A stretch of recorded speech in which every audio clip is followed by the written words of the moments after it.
Bismillahirrahmanirrahim. Alhamdulillah wassalatu wassalam ala Rasulillah wa ala alihi wa sahbihi wa sallam tasliman kathira, amma ba'd. Assalamualaikum warahmatullahi wabarakatuh. At bilang panghuli po sa serye ng ating mga tinalakay o tatalakayin mula sa mga aralin sa Ramadan, ang ika-30 aralin na ito ay ilalaan natin sa pamagat o di kaya ang title po nito ay yung pag-aayuno ng 6 na araw sa buwan ng Syawal. Alam naman po natin na gaya ng ating nasabi kanina o yung ating mga nagdaang mga nasabi sa mga aralin na hindi natatapos ang pag-aayuno sa buwan ng Ramadan lamang. Bagkus meron pang mga sunnah na ibinigay na batas si Propeta Muhammad sallallahu alaihi wasallam. Although hindi ito iniubliga ni Allah subhanahu wa ta'ala, pero ito ay kanais-nais na gawin natin. Kaya naman, pagkatapos ng buwan ng Ramadan, kung ang isang tao mayroon siyang halimbawa utang sa buwan ng Ramadan, na hindi siya nakapag-fasting dito dahil halimbawa siya ay nagkasakit ng sakit na kinakailangan niya mag-break ng kanyang fasting, o siya ay nakapagsagawa ng paglalakbay, hindi siya nag-fasting sapagkat siya ay naglalakbay, bago po niya isagawa itong sinasabi nating pagfa-fasting ng 6 na araw sa buwan ng Syawal, kinakailangan po niyang bayaran ang kanyang mga nagawang utang. Ayon na rin po sa mga pinakatumpak na opinion ng ating mga scholars. Sapagkat ang sabi nila, hindi maaaring magsasagawa ka ng mga voluntaryong pagfa-fasting samantalang meron ka pa sa inyong balikat na utang mula sa mga obligadong pagfa-fasting. So magfa-fasting ka muna para kabayaran o bilang kabayaran doon sa iyong isinagawang utang. Pagkatapos mong mapunuan yun, siguro wala naman siguro sa ating magsasagawa siya ng utang sa buong buwan ng Ramadan. Buong buwan ng Ramadan ay kanyang utangin. Siguro kung maglakbay ka 2 araw, 3 araw, pag bumalik ka, ay mag-fasting ka, pero yung utang mo, babayaran mo yon. Samantalang ang mga babae naman, kapag sila ay may buwan ng dalaw, maximum siguro 6 na araw hanggang 7 araw kung talagang ang kanilang ay buwan ng dalaw ay mahaba. So ito ay isang batas mula kay Propeta Muhammad sallallahu alaihi wasallam, of course mula kay Allah subhanahu wa ta'ala, kay Propeta Muhammad sallallahu alaihi wasallam, na in-encourage niya tayo pagkatapos natin mag-fasting sa buwan ng Ramadan ay mag-fasting tayo sa buwan ng Syawal ng 6 na araw. Ano pong ibig sabihin nito? Sa isang hadith ni Propeta Muhammad sallallahu alaihi wasallam, sabi niya, man sama Ramadan, sabi niya, kung sino man ang mag-fasting sa buwan ng Ramadan, thumma atba'ahu 6 min Syawal, kana kasiyamud dahar, o kama qala an-nabiy sallallahu alaihi wasallam. Sino man ang mag-ayuno sa buwan ng Ramadan at sundan niya ito, yung kanyang pag-aayuno, ng 6 na araw sa buwan ng Syawal, ay para siyang nag-ayuno kana kasiyamud dahar, para siyang nag-ayun ng 1 taon. Subhanallah.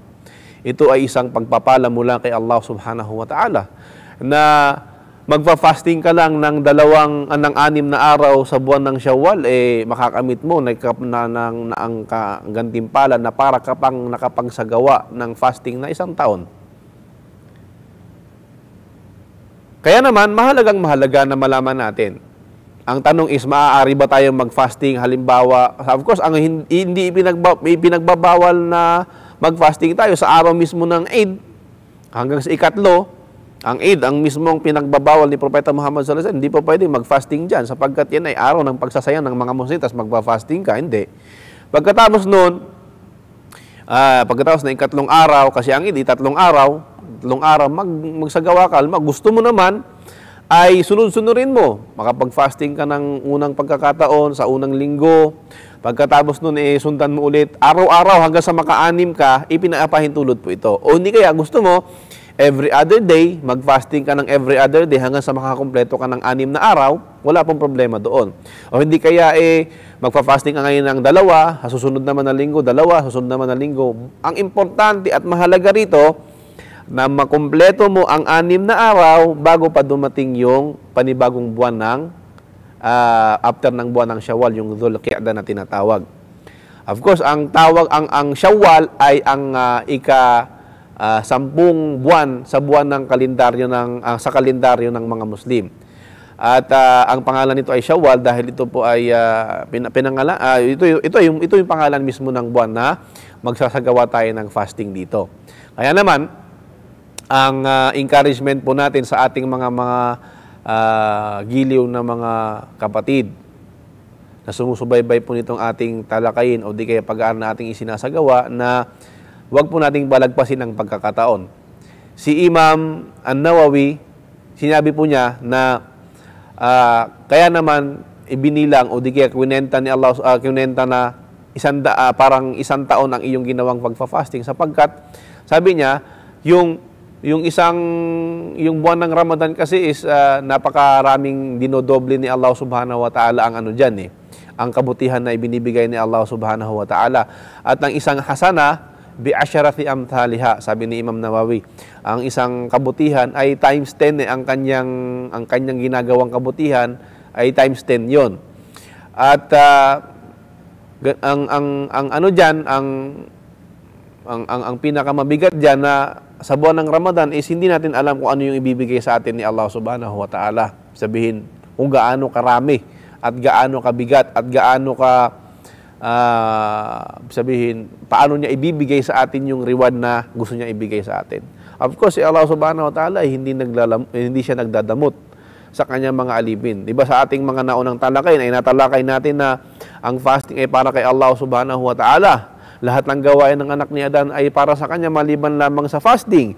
Kaya naman si Allah Subhanahu wa Ta'ala mismo ang nagbibigay ng reward dito sa pagsasagawa ng pag-aayuno. Sapagkat ang nakakaalam sa isang taong nag-aayuno ay ang kanyang sarili at ang kanyang Panginoon. Siyempre, ang unang-unang kanyang Panginoon lamang. Hindi naman concern ng ibang taong nakapaligid sa'yo kung fasting ka man o hindi. At kung pumasok ka man sa bahay mo, wala namang nakakaalam kung ikaw iinom o kakakain ng pagkain. Kundi si Allah Subhanahu wa Ta'ala nakakaalam at ang sarili mo mismo sa sarili mo na ikaw ay magkaroon ng takot kay Allah Subhanahu wa Ta'ala at tugunan mo yung panawagan na mag-fasting ka sa buwan ng Ramadan. At bilang panghuli na rin mga kapatid at mga minamahal naming mga taga-subaybay, taga-panood nitong aming lecture na ito, mga aralin sa buwan ng Ramadan, kami po ay nagpapasalamat kay Allah Subhanahu wa Ta'ala sa pagbibigay niya sa amin ng pagkakataong mailahad sa inyo ang mga bagay na ito. At naway, tanggapin po ni Allah Subhanahu wa Ta'ala ang munti naming pagsisikap na ito. At naway, kung ano man po ang aming mga nasabing mga pagkakamali, tunay na yan ay galing sa aking sarili at galing sa Satanas. At siya po ang nag-udyok niya na magkamali tayo. At kung ano man po ang mga napakinabangan ninyo at ano man po ang natutunan ninyo, ay pinagpapasalamat po at pasalamatan po natin si Allah Subhanahu wa Ta'ala sapagkat yan ay galing lahat sa Kanya. So maraming salamat pong muli at hanggang sa susunod po nating mga aralin kung sa mga susunod po nating talakayin insyaAllah Subhanahu wa Ta'ala. Wa sallallahu ala nabiyina Muhammad wa ala alihi wa sahbihi wa sallam. Assalamualaikum warahmatullahi wabarakatuh.